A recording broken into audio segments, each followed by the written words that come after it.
Akibat hujan deras yang melanda Prabu Muli, ngebuat belasan rumah di pinggir sungai Kelakar amblas atau longsor ke jalur sungai.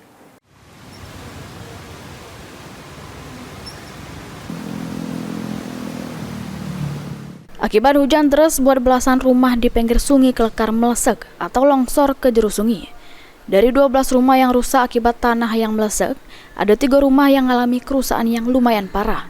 Tidak cuma rumah, sumur sama pabrik tempe rumahan juga mengalami kerusakan yang disebabkan tanah yang melesek.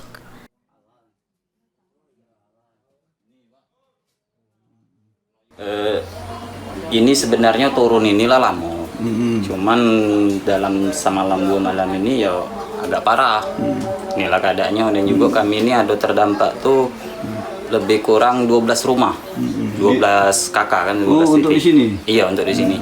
Jam berapa ini? Sekitar jam berapa? Kejadiannya jam 4 subuh tadi. Dan juga di sebelah sana, di ujung sebelah sana itu ada 2 sumur. Sikok sumur lah tetelan. Nah, sikoknya lagi tinggal nunggu tuh posisinya lagi. Ini caknya banyak rusaknya rumah kita. Apa be yang rusak ini? Parah kerusakan kita nih, ini lacaknya.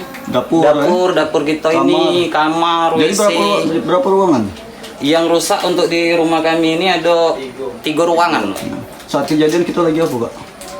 Saat kejadian kami tidak tahu juga, lagi tidur posisinya. Jadi lom ini kan pas itu keratak rumah ini kan, ya mulai panik baru kan. Tapi tak kate yang apa-apa. Alhamdulillah lah, kalau tidak katik terjadi korban kami kan tidak katik.